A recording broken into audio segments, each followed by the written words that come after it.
Bħal f'kull lokalità anke f'Tal-Pjetà il-kandidati tal-Partit Nazzjonalista għall-elezzjoni tal-Kunsill Lokali jridu jagħtu l-impenn tagħhom b'risq residenti fil-waqt li jagħmlu d-differenza l-aħjar. Hekk qal il-kap tal-Partit Nazzjonalista Adrian Delija waqt żjara fost ir-residenti u s-sidin tal-Ħwienet f'Tal-Pjetà.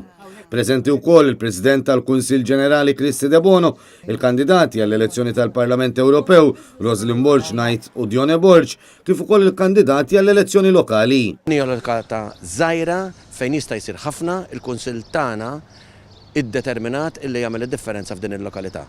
Ejnuna ħalli nkunu nistgħu irroddu lura lokalità kif jixirqilha. Adrian Delija kompla li għalkemm il-lokalità żgħira Tal-Pjetà għandha bżonn ħidma b'konvinzjoni li kapaċi jwettquha biss il-kunsillieri eletti f'isem il-Partit Nazzjonalista.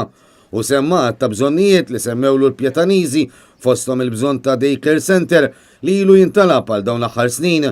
Dwar dan il-kap tal-Partit Nazzjonalista fakkar kif waħda mill-proposti tal-Partit f'Tal-Pjetà hi l-bini tad-daycare center.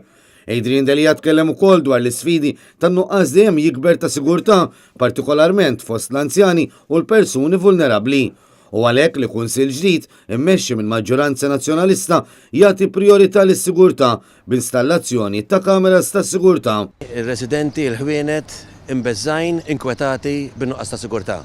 Kunsill Nazzjonalista jassikura jibqa' jimbotta jixpruna li jkun hemm sigurtà ħafna iktar mill hemm illum jekk hemm bżonn anke b'introduzzjonijiet ta' kameras illi jagħtu l-wens u l-kuraġġ ir-residenti l-Ħwienet li din il-lokalità.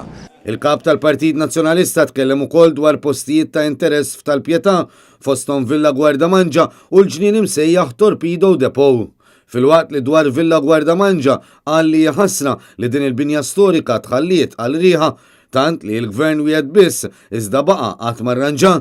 Fil-ġnien magħruf bħala Torpedo Depot il-maġġor parti tal-investiment sar mill-privat u l-Kunsill Lokali Laburista ħalla dan il-ġnien fi stat ta' abbandun.